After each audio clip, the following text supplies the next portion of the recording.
All right, so now we're about to start to strategize and actually set some objectives, key results, most importantly, goals, right? Cascaded around our vision for what we're looking to accomplish with our business. Now, this is fundamental. This is foundational. This is exciting. This is where things get really fun because it's rubber meets road for a lot of reasons. Before we jump into the operating system itself, I just wanted to set scope and throw this slide up there. Love this slide. Use this slide consistently, whether we're working with middle market organizations or smaller early stage ventures, or even bootstrappers who are just trying to ultimately preserve runway and make good timely decisions, right?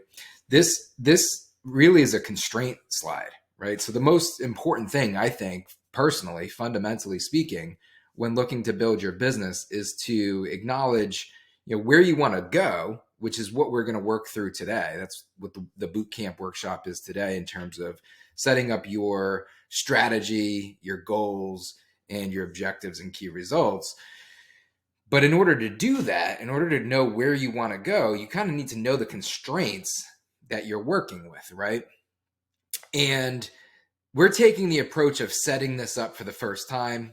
So we're launching a bootstrap through this, an OS through this boot camp, assuming as though you're doing this for the first time and you don't really have the legacy data to be able to back into it. If you're following along inside of the Simple Profits playbook, then you know that fundamentally, in order to have this conversation and to get started, you first start with your financials. You need to know what your constraints are. And the number one constraint that you have, especially as a business owner, is allocation of resources, right? It's a resource constraint. So resource constraint being capital, right? Money, how much money do you have? Human capital, who can do what? Time, how much time do I have before I run out of money, or before I no longer have people willing to do it, right? So these are the real constraints that we have to operate within to make good, timely decisions. I love this slide because it forces folks to kind of acknowledge those constraints and then start to build the strategy that allows us to align the organization the right way in order to achieve these simple, profitable outcomes, right? So it's pretty simple. Like, how much runway do we have left, right? Like, runway being how much money is in the bank, right? Or what is the forecast in terms of how much money we're expecting to have come into the bank, and how much are we spending, right? So you have either money in the bank, you have the ability to get future money in the bank, and then you have this reality that you're spending money. If you're spending money and without getting money, then eventually you'll run out of the money that you have in the bank and you'll be out of business, right? So you need to know how much you have on hand. You need to know your ability to get more, which the ability to get more is really we're going to focus in on today, to be able to actually vision cast, set real meaningful goals, future cast in terms of where you want to go, and then get down into the weeds of how do we keep accountability to a cadence to be able to move the meter forward each and every day. But this is the why, right? This is the why. This is why this is so important. This is why we need to fundamentally, functionally do this. Again, if you've already worked through, or you have, you've worked through, or you've implemented an operating system, you do know that inside of the operating system, we keep track of our financial statements, right? So we run financials. That's later on. If you're just working through this for the first time, that's later on in the boot camps, right? So that's once we get to the standardized portion, and we're standardizing our financials, and we're keeping ourselves accountable, and putting the stuff in and logging it and paying attention to the details each and every, ideally week, hopefully at least minimally month. We'll definitely keep you accountable minimally for the quarter, right? But you should have a good sense if you're just getting started. Again, this is all built for the boot camp of we're just getting started. Everything starts somewhere, and this happens to be where we're starting. This is where we are. You at least know how much cash you have in the bank, and you should have a sense of how much you're spending, right? It's important to do this again because what we're doing today is we're setting goals, and we need to set these goals with a left and right parameter. with a strong why. And the number one why that we should all have is to stay in business. Because if we can stay in business for as long as possible, right? So if you can create that opportunity, and again, that's why entrepreneurship is such a good philosophy and ethos. It's a less risky approach to entrepreneurship because it's all about risk mitigation. And by mitigating risk, you can maximize your upside. Maximizing your upside increases the likelihood you'll stay in business, which means that you'll increase the likelihood that you'll get to your end destination at some point, right? So it's all about mitigation of risk and typically solving for constraints to be able to get to where you want to go. That's like how we approach business, fundamentally speaking, in its simplest possible profitable way, right? So here we're talking literally like, how much time do we have? Like, that's really what this question is. How much money do we have? How much money will come in? How much are we spending? How can we reduce some of that burn? So how can we reduce what we're spending to preserve our runway, to give us more time, right? So again, later in these exercises, if you're already up and running, this is typically the approach of what we would jump into first. But again, in this boot camp, we're just setting up the foundational infrastructure. I just want to, again, future cast and show the why behind what we're doing and why it's so important, right? But later, fast forward videotape, your OS is running, you're already in business, you're up and going. It's all about reduction of burn. Like, where are we spending? Like, are we keeping track of our OpEx, right? What are we spending money on?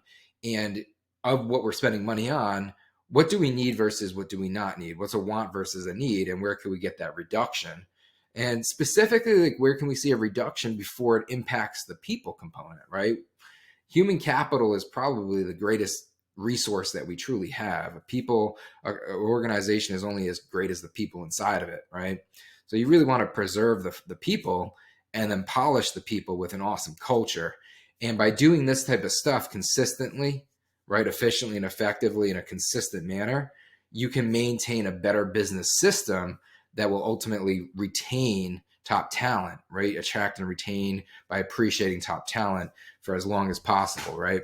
Keep you as viable as possible for as long as possible.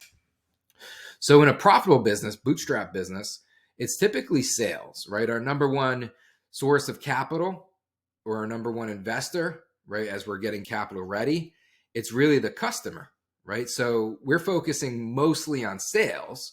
And that's why, we could do the things that we're doing and really lay down the boot camp, the approach that we're following.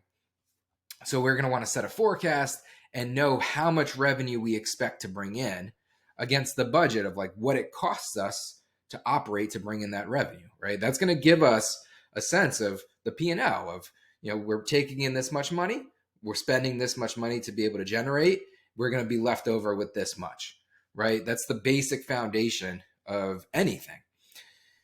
Now, if you're not in a situation to operate profitably and you are raising capital and you're taking on investors, then you need to know what the investment milestones are, right? So as an investor ourselves, we look at companies, we make investments into companies, and we do like a simple feasibility analysis into whether or not this company should or could raise capital, at least from us, right? And when we look at that, we'll look at different types of milestones, typically broken down by product sales and the brand itself, right? Sometimes there's another component to this from like a tech perspective.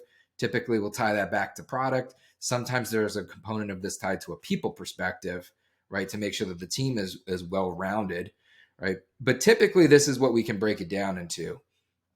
Goals and milestones based off of product sales and brand. And then once you know what those goals are, then you allocate budget of like, how much is it going to cost to actually achieve these things? And if the cost to achieve them is within budget, then you know that you can actually achieve those milestones, allocate resources to those milestones, and then be able to get there. Again, everything we're going to go through a little bit later today, this is all just like foundational information. So, and it's all recorded, so you could always like go back to this and reference it and listen to it a couple times. But again, I'm just kind of fast forward videotape to a certain extent to communicate the foundational why as to what we're about to work on today in the thought process, like the mindset shift that I want you to have as you get into this work today. right? So this is the foundational why around it. Again, if you're going to go sales, then you need to know these things. If you're going to go investment, you need to know these things. And then all of these things ultimately come prioritizations. And this is extremely important because this is what we're focusing on today. We're prioritizing the resources that we have within the time that we have to achieve these goals, right? So this is the why. Again, this is the why behind the goals. The why behind the goals is really simple. It's cash in bank. How do we get more money in the bank? Because the more that we have in the bank, the longer we'll be able to exist. The longer we can exist, the longer our runway, the higher the probability of getting to a simple, profitable outcome. Exit, right? Selling the company, exiting, getting to a level of profitability where we're just putting money into the bank, right? Whatever our goal is, right? This is how we achieve the goal. That's how we get there, right? That's the point of business at the end of the day, commerce, right? So we have this personal ethos, vision, mission, purpose, right? These things that are important to the organization, the why around we exist. But fundamentally speaking, at the end of the day, this is what matters, to be able to exist in business. You have to have money in the bank. And this is how you get there, right? This is how you truly get to the simple, profitable outcomes. So once we appreciate these things and we have a sense, we're going to be able to set our objectives and key results associated to each of these things. And then that ultimately cascades down to the people component of who's doing what, right? So like this is ultimately what needs to get done in our business when. Now we get into the who's doing what, how, when type of thing. Because the stuff needs to get done. And oftentimes it's being done by people, right? So that's why we get into a breakdown of roles and responsibilities. We'll get into a picture of what the org chart could and should look like to make sure that everything's flowing through to the right people and they're being supported the right ways.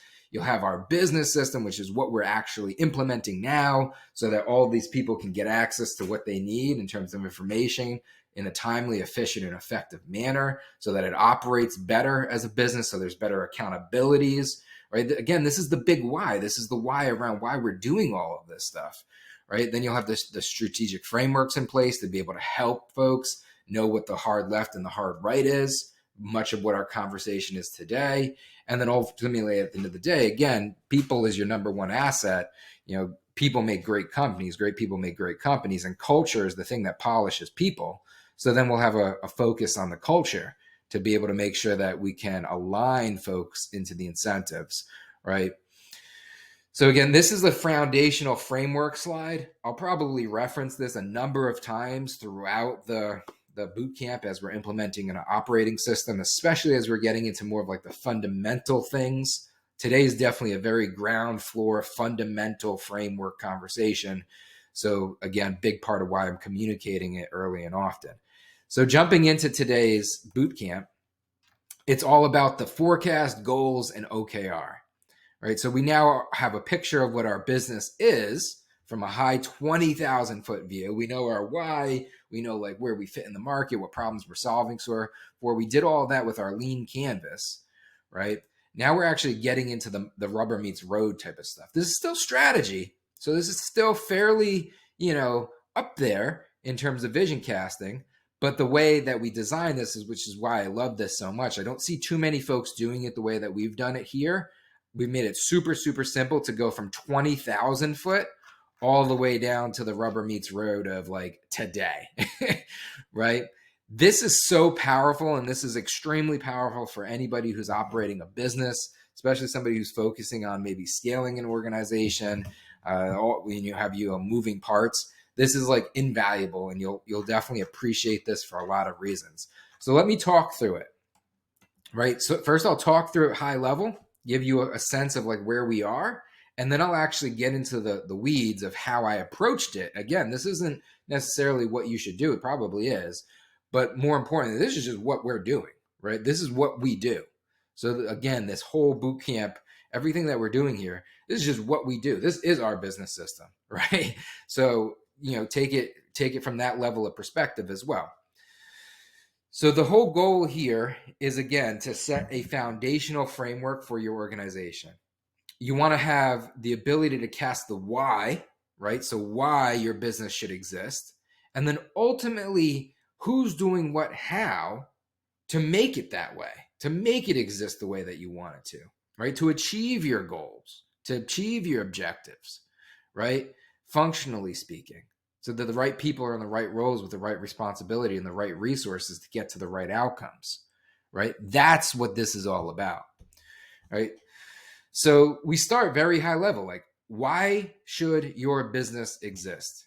For us, it's the fact that we want to demonstrate how investpreneurs, you, can achieve financial freedom by building a successful holdco, holding company, what bootstrapper capital is at its core, through simple structure, strategies, and accountabilities. Again, our big why is like to show this is what we're doing, right? To demonstrate. Again, like that's a big part of our core. That's a part of our why.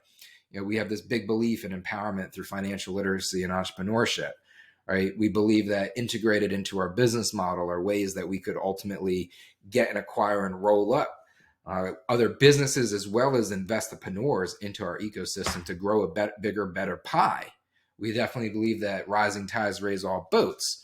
We've built a business system to capture as much as possible. And a big part of that is through demonstration and the empowerment of others achieving the same financial freedom that we ourselves are pursuing through these simple structure, strategies, and accountabilities. This is simply how it's done. So that's why we believe that this will impact the world in a very powerful way, right? So we have a strong belief system. We have a strong why. I share it all the time. In terms of a long-term view, so now we have a sense of like why, right? This is what we're about. This is why we exist. This is our belief system. This is what drives us, right? This is the concept of not like we want to go to Disney. This is the concept that Disney is the most magical place on earth. So we're bought into the fact that if we get there, we're going to have the best time, the most magical time, right? So for those reasons, we want to now get to Disney. You get what I'm saying? So there's a why behind it. Then that becomes a goal, right? A plan, a focus. So then you want to break it down. Long-term, really long-term vision cast, 10 years, right? Midterm, 5 years, right? It's how you eat an elephant, one bite at a time, right? How you take on anything big in life is just through simple, systematic chipping away at the block, right? So you got the high level, big picture vision, long-term, middle term, what's achievable, right? Like what's achievable now, what's achievable today, what are we working towards? Then you break it down into your year. Your year becomes your quarter. Your quarter becomes your months, right? Your months becomes your weeks. Your weeks become your days, right? If I can do it for a good day, very quickly becomes a great week, very quickly becomes a great month, very quickly becomes a great quarter, very quickly becomes a great year, very quickly becomes a great 5 years, very quickly becomes a great decade, very quickly becomes an amazing and great life, right? So that's truly how we're approaching it here. We used to call it, or we still do realistically, the success formula. So you start with that end destination in mind, you work your way back, you understand what your resources are, you understand what your constraints are, and you work within them to be able to achieve it and then execute, drive it home, right? So in our situation, we want to achieve this long-term business plan. So it's like, what's out there? What's that vision? So, and it doesn't have to be super complicated, super crazy, right? For us, it's just like, I want $1 billion market valuation. I know that consistently, if I stay at this, if I just stick at it, if I just reduce risk, mitigate risk, remove constraints, and prolong my ability to stay on the road, I know that I'll get to $1 billion valuation. That's not that crazy. That's easy to orchestrate. You could put the pieces together to be able to achieve it. And it's not a powerful why, right? So like, it's not something that I would vision cast and sell to somebody else to buy into, to be able to get into my vehicle and drive that road with me. But for me, it's something that's simple. It's something simple. It's something measurable. It's something achievable, attainable, right? And then I could build back from that. So it's not necessarily selling Disney being the most magical place on earth. That's up here with the why. This is now, we're just going to Disney, right? So now figure out how to get there, right? So for me, it's $1 billion. I want to get to $1 billion market valuation. I got a really easy way to get there. Then you kind of need to know who you are as an organization, because again, culture matters. Culture polishes people.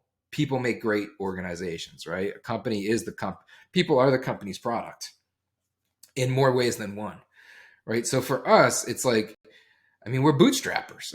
We're bootstrapper capital, right? Our agency is simple profits. Like everything that we do is all about simple, profitable outcomes, right? For us, it's, we're down to earth. We put in the hard work. We always have, we always will. We'll get our nails dirty, right? We keep it simple because we understand the fact that when you're doing it yourself and it's your time, your effort, your energy, your money, like you don't need to make it complicated. It's like anybody who's ever worked in the trades, you're trying to figure out how to get that job done as efficiently, as effectively, as fast, as cheap, right, as possible, to the highest possible quality, so you can get in, get out, get the work done, save your body a little bit, right? You're just working harder. I mean, working smarter while you're working harder, right? We also know who we are as an organization. We're a micro private equity firm. That's who we are, what we do. That's our function in the economy is we buy businesses. We're in the business of buying businesses. We're not like this hoity-toity private equity firm. So we fondly refer to ourselves as a poor man's Berkshire, right? I'll settle for a poor man's Berkshire that gets to $1 billion. That's cool with me, right? You got to put your ego aside sometimes. We invest, buy, build, and we do that in that order. So we invest first. We want to make sure, so we do our performance-based capital investments. We want to make sure that we understand the business. We then get in, we buy the business. Once we buy the business, we then build that business.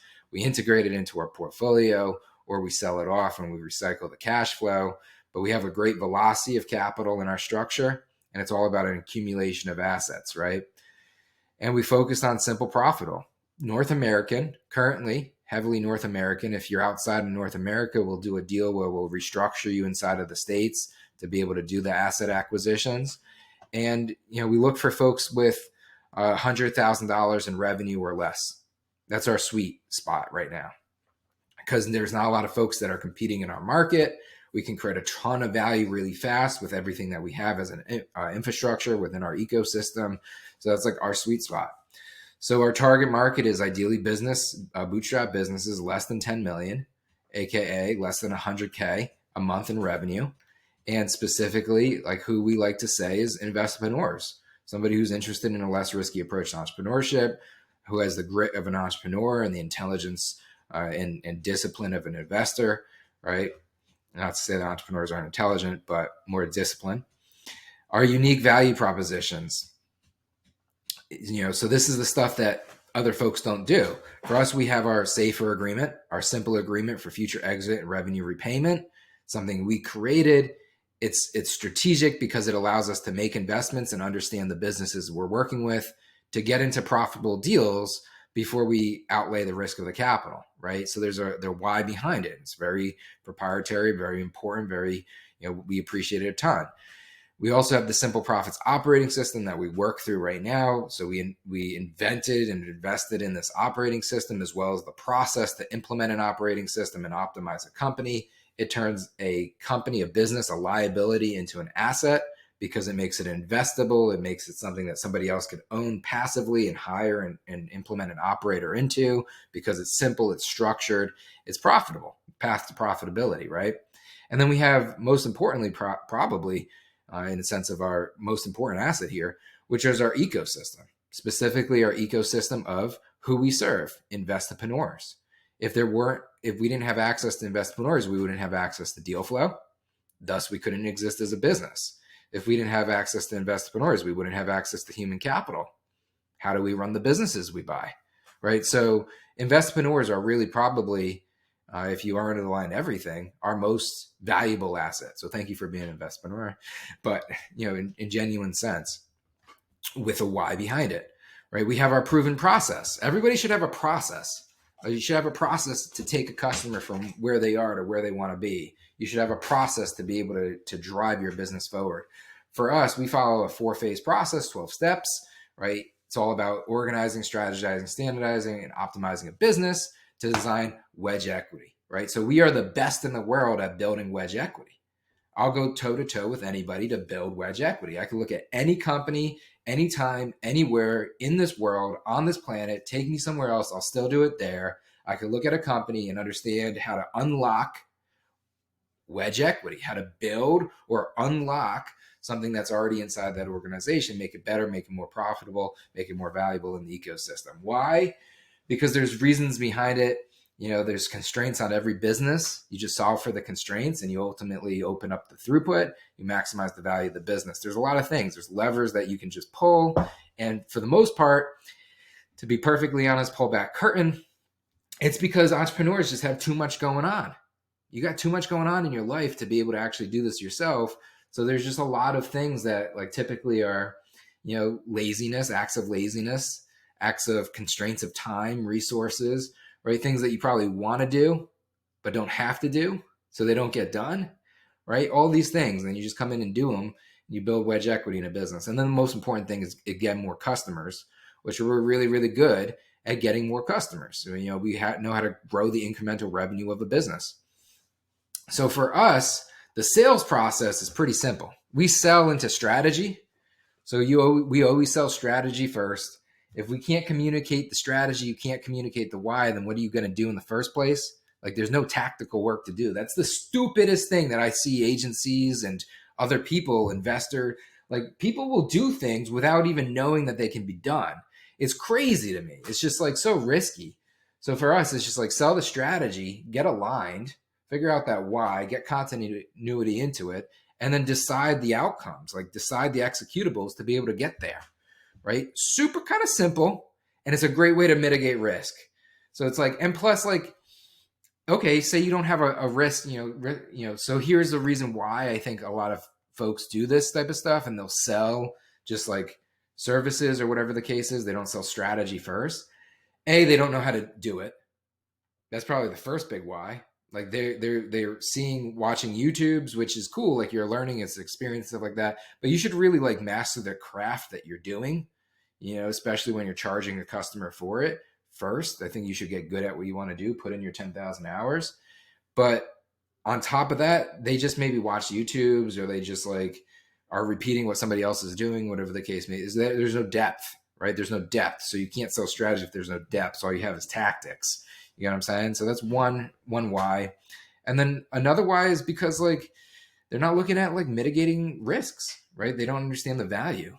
And if you don't understand the value, it's like the known unknown, then you're not going to pursue it in a certain extent. But for us, we understand that if you sell strategy, you can mitigate risk, you can maximize upside, and then you upsell into what we do, which is shared services. And the shared services are an upsell through acquisitions, right? So when we buy a company, we need to implement it into the portfolio. We're on a client side because we're increasing the value of the company. And then that gets us to the guarantee, which our guarantee is we'll double the value of your business or continue to work for free until we do.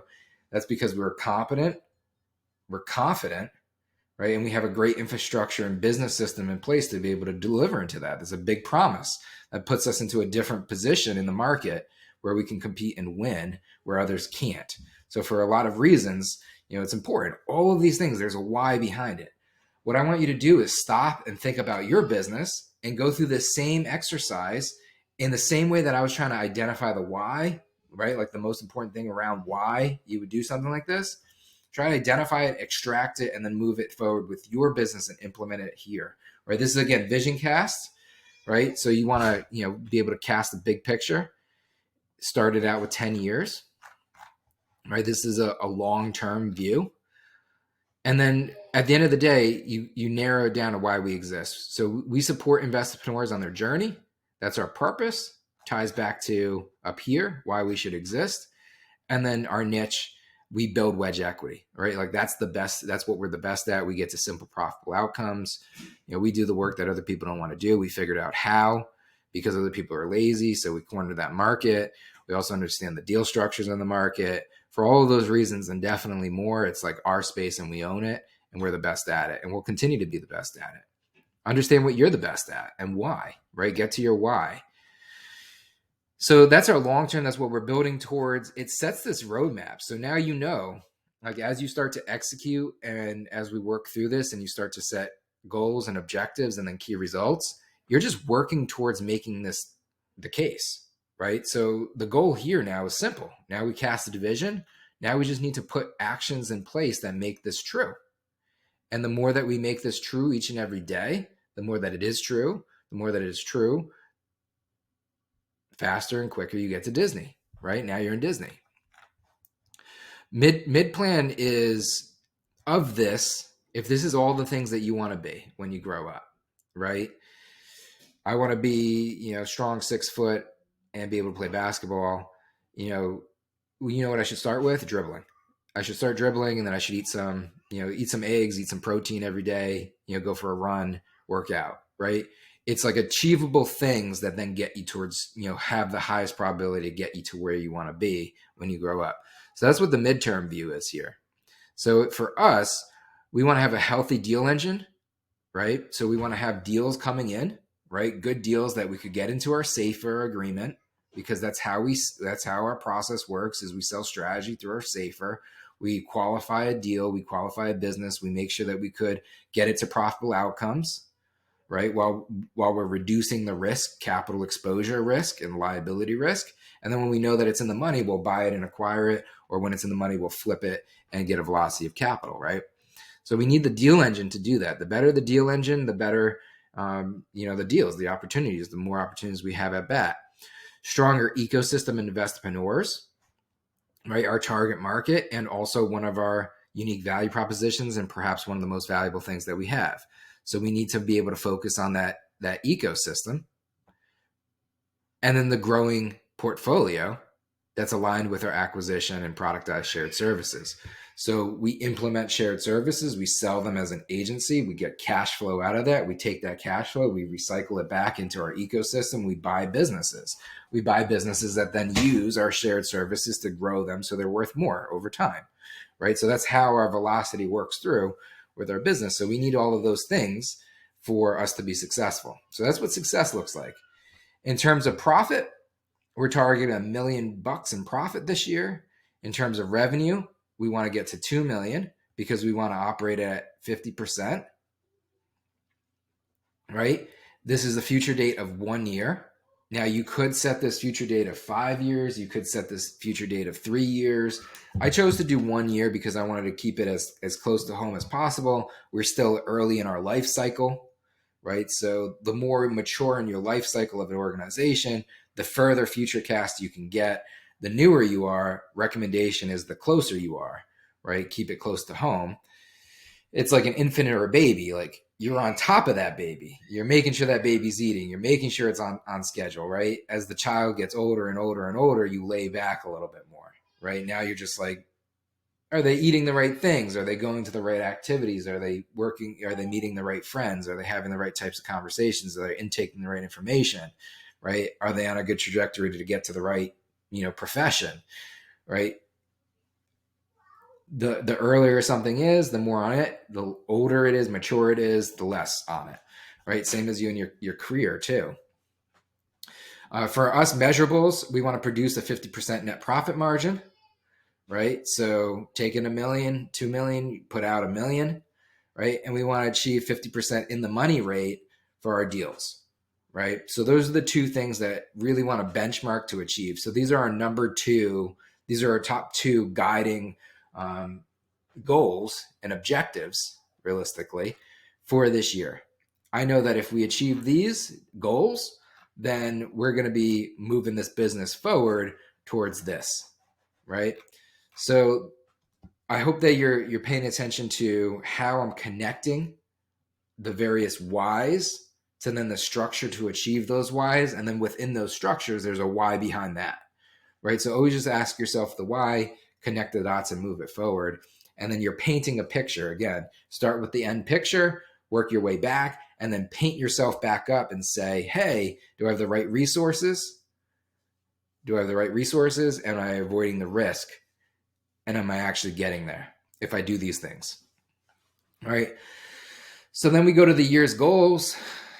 You can sit and click here. Again, each of these things are all interactive. They're set up so that you can type inside of this stuff. It's templated. You can change and modify the templates, of course, right?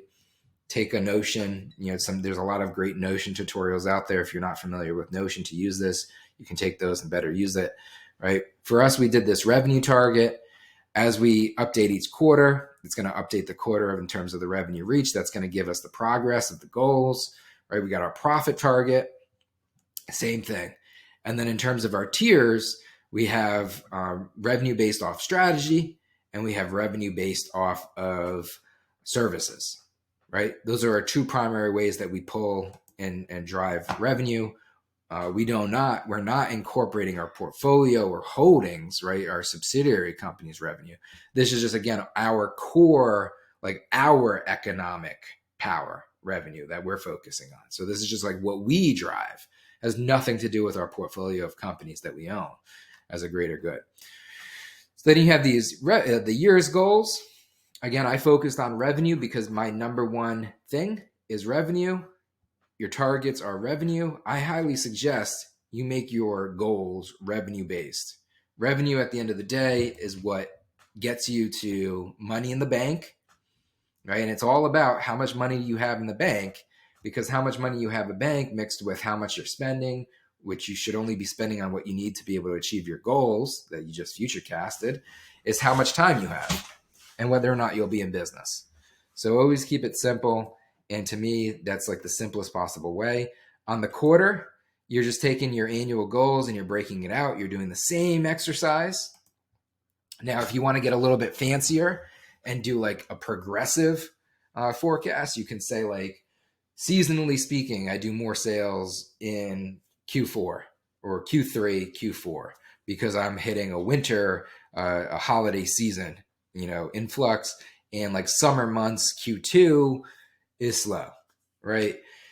If you want to, you can do that and then just build it accordingly. Q1, Q2, Q3, Q4.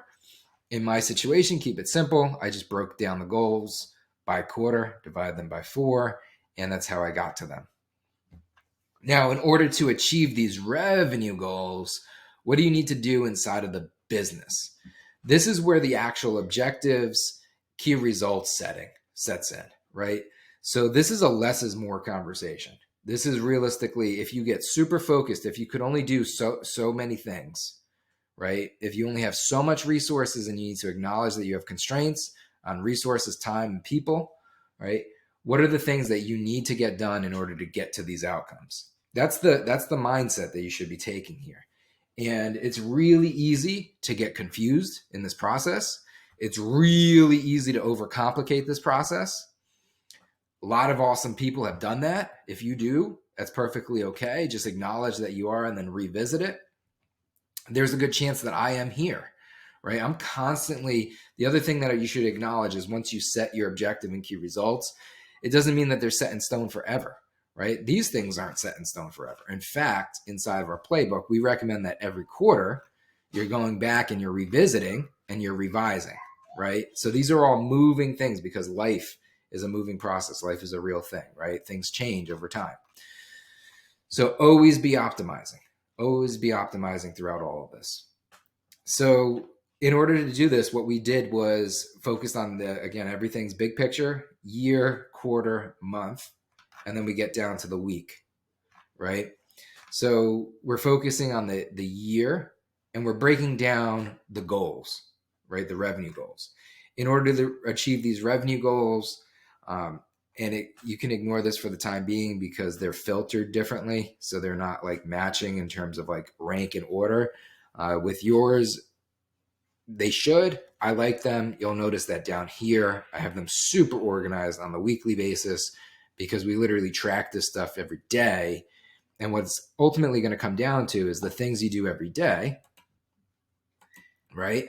These are the actual actions, the key results that you need to achieve every day turn into what you need to achieve every week to then make sure that what you're doing every month happens, which then cascades to the quarter, which then rolls up to the year, right? But you're breaking it down from this picture of like, in order to achieve revenue goals, what needs to happen in the business? For us, you have to generate revenue, you have to generate profit, right? Because we have two goals here. You have one top line revenue goal, you have one top line profit goal. You need to track both. We don't track both on a weekly basis. We track them both on the larger picture basis, month, quarter, year. The more that a goal is higher level, the less you have to do it in the weeds, right? Think of a goal similar to how we were talking about like a baby or a child, like, something that's like more mature of a goal. You don't necessarily have to track it as, attentively as something that would be maybe like more entry level of a goal, right? I hope that makes sense to a certain extent. So like we track revenue and profit on the month. We don't track profit. I track revenue because it ties to book deals, but I don't track the profitability on the week. All right. So you got new deals, right? We're tracking revenue, we're tracking new deals, we're tracking profit, all of those things, and we're tracking paying customers. All of those things tie into our core of getting to the revenue and the profit, right? So then I can say, all right, well, let me back into the things that need to get done in order to achieve those. That's what we're going to break down on the week. I'll spend most of the time here on the week, but I'm just going to talk through high level of like how we set these objectives. Then you have the other things like, well, in order to drive revenue and create these opportunities, you need to have the marketing activity. People need to know that you exist. You need to have a revenue engine that works, right? So then we simplified into the marketing activity. And we said that if we achieve these in terms of the revenue, the marketing activity, then we'll achieve these in terms of the customer, in terms of the revenue activity, and then the customer activity is the consistency of doing it at a high level, right? So that's our thought process in terms of how we broke into it. Now let's actually like literally go through the weeds. So on a daily basis, what you're going to want to do is you want to create, assign, and delegate the exact key results that need to be achieved. Now, this is a little bit hairy, right? A lot of folks, the larger the organization, the less tactical your OKR setting is. If you have a large organization, so this is the asterisk that I'm going to be putting out there. If you have a large organization, right, 20 plus headcount, then like a growing organization, then you could use OKRs as more of like a cascading of vision, right, and strategy, setting the ship in the right direction. And then you can delegate and allow the freedom for your managers, your leaders, to do more of the actual tactical activity tracking work, right? That's perfectly okay. That's why you hire folks to be able to do these things. So you would be setting more of the objective and the strategy, right? The goal, like the big picture, like making sure everybody's aligned into the same strategic direction. Whereas, you could allow your leadership to do more of the tactical in the weeds. If you're a bootstrapper or you're a smaller organization, a leaner organization, your headcount's not too crazy, and you're responsible for this stuff at the end of the day, I suggest heavily that you simplify. You take as many layers out of the data collection and visibility to the data as you possibly can, and you get yourself as into the weeds from high level to in the weeds as you possibly can. That's why I love this. I have not seen too many organizations, be able to achieve everything from a 20,000 foot or a 50,000 foot of like why we exist all the way through to a what we do every day and keep track of it from every day to every month to every quarter to every year, right? And like in one tactical place, strategically tactical. To me, this is super powerful. So we have our revenue objective. For us, we want to achieve 2 million in revenue. So that's 42K, about 42K, right? That gets closed a week, right? If we're closing about 42K a week, then we're going to be on track for 2 million in revenue. This is being recorded, never do public math. Let me just double, triple, quadruple check the fact that that is the case, because we've had some different revenue targets. Yeah, so that pretty much gets you to where you need to be, right? So we'll track against that. Next objective is in order to achieve the revenue. So all I did here was I divided out what we need for our revenue goals. I built in some other things like some rounding error issues and like payment processing and things like that to ultimately try to like overshoot it a little bit to make sure that we actually get there. It's not like a perfect number, but if we target this, then we're pretty confident that we'll be able to achieve our results. Objectives. then we have the next level objective, which is new deals. You need new deals in order to drive revenue, right? And that's how it cascades through, right? So it cascades through to a certain extent.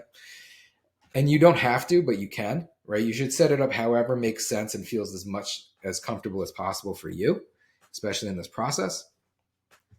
So then we have new deals. In order to get new deals, we have to go and do lead generation. So for us, we fill the funnel through engaging leads in buy-sell marketplaces, folks that want to sell their business, a great place for us to engage. Job boards for the advisory side, folks that need a service or hiring for a service, oftentimes a great conversation start for advisory. And then from just like general lead databases and outreach. These activities, if done consistently on a daily basis, ultimately will get us to what we want on a weekly basis to achieve. And that then drives to orientation registrations in our community. We have an orientation intake process. That means that everybody has access to the same consistent information, right? From the top of funnel to then middle of funnel. That gets everybody what they need to know, gets them qualified. From that, they're educated.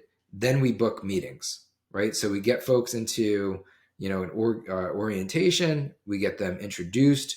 We take them from cold to somewhat warm and qualified, right? So an MQL to an SQL. Then we book the meetings. Then we set up a call and we discuss what we're going to be aligning into, which is typically our SAFER agreement. It's either a SAFER tied to an acquisition or a SAFER tied to services that are being rendered from an advisory capacity. We work the meetings through a pipeline. We don't track the pipeline here. Again, this is just key results tracking, right? This isn't like task or activity type of stuff. This is like key results to make sure that if these things are happening, that ultimately it gets us to our end destination, right? So then we have a pipeline that tracks pipeline, right? So 10 deals, new deals a week comes from 10 meetings. The 10 meetings work through a process, a pipeline process, right? So we have in our HubSpot account, each of the stages of our pipe, 10 new ones are coming in a day, but then we're moving them through the pipe, right? That then results in 10 new deals a week, right? Being offered, underwritten. So we'll make an offer on that. And then that converts to 50% conversion coming in signed on any given week basis of 5. And the 5 gets us realistically at 10K value per deal, gets us to 50, which overshoots what our revenue goal is. So if we're off by 1, we'll still hit our goal. If we're over by 1 or 2, we'll pad our goal.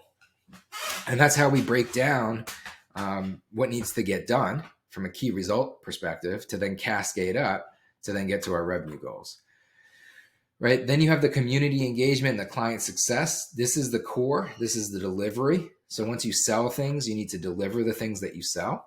So this is how we back into creating an experience that has a high quality customer experience that helps us foster what's important to us, which is the ecosystem of investpreneurs, right? Because we want to make sure that we have an ecosystem of investpreneurs, right? Because that's one of our core valued assets, right? And what success looks like for us is a strong ecosystem of investpreneurs, right? That are aligned into our acquisitions. So these are the things that we need to do in order to deliver that experience. Then we get into the marketing stuff, right? In order to get more awareness, to be able to drive our deal engine, right? And be able to deliver into a better value and grow the brand, which is really important to us for scale, we need to then do marketing activities.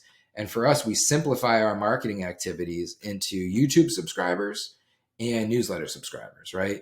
Originally, it was just newsletter subscribers because that was the simplest, leanest possible way for us to grow something that has an audience and a message and a voice at scale. And then we've slowly started to onboard into YouTube, which is more of like a dynamic, build trust, credibility, bring other folks into the ecosystem, create a platform that can be leveraged. Like there's additional strategic benefits from the YouTube side. So then we just break down what needs to go into the actions, the key results, to be able to achieve the goals with each of those. The the concept being, if we do this stuff here, well, then that's going to only make the community and the client experience better because we're creating more content of more value, which then will be ultimately allowing us to close more deals, because the more you give, oftentimes the more you get, system of reciprocity. So that's pretty simple, right? And then all you're doing is you're tracking it on a daily basis. You want to assign it to the person responsible. And then at the end of every week, you want to be able to acknowledge, was this achieved or was it not achieved yet? Right? And then so this is you implementing your operating system. So this is you setting these things up. As you work through this, you then aggregate your goals every week. You bring them on into your monthly goals. So then you go and you update accordingly, right? You can set this up with a formula where you can sum up the cells at the bottom of the table and then bring it over and automate it. I don't do that because I manually like to do the process. It forces me to just do the updates, right? Consistent updates, and keeps me accountable. And again, this is all about strategy, structures, and accountability. And as you work through this, right? So this is the week of 220. What you would end up doing is duplicate, and then you can switch this out. And next week, you go to the source and you would duplicate this, set up a new database table, and then change the source to the next week. And then that's just going to continually, keep a running log of all of your weeks, your databases, right? So you have all your data continually aggregating inside of the operating system. And then every week you have a very simple place to keep track and delegate and assign the person who's going to be keeping track of each of your key results, so that everybody's on the same page, right? From this one dashboard, you have everything that you really kind of need to move a simple business forward, right? Like a simple, profitable business forward. Keep focus and attention on the right things. Again, everything here is designed to not overcomplicate. You really don't want to overcomplicate. At the end of the day, you want to focus on as simple as possible activities through operational efficiencies and effectiveness that allows you to focus the majority of your time on achieving your why, pursuing your why, and creating the best possible customer or client experience as you possibly can. Create as much value for others as you possibly can. You want to get out of the weeds and you want to get into the value, right? But at the end of the day, you need to keep an account of your business. So this is a really clean, simple way that if you do this consistently, you set this up and then you do this consistently, it's a really simple way for you to keep on track and then pursue your true north and then ultimately achieve it. Now, this is foundational, fundamental. Again, it ties back to the slide where we started, right? Because now you have your OKRs set up, right? What you need to achieve from a milestone metric perspective. You can now do your retros later on, and you can say, hey, we achieved this stuff or we didn't. This is what's working or this is what's not. Because then the next thing that goes in is your strategies that you're going to be implementing to be able to move all of these things forward, right? Foundational, it gets built on. This stuff is going to get built on as we work through the rest of the operating system, right? And we implement and integrate additional things that make it better, richer, faster. But again, you're continually optimizing this. So, right, once you do this once, it's not like set it and forget it. It's you do it, you lay it, you use it, you work it, and then you're recycling and you're repeating and optimizing it and making it better and better and better. Ideally, consistently, weekly, monthly. Minimally, you want to do it quarterly. Very, very minimum, you got to do it annually, right? But ideally, like a quarter is a good tempo to make changes and optimize and perfect. All right, get you on the next one.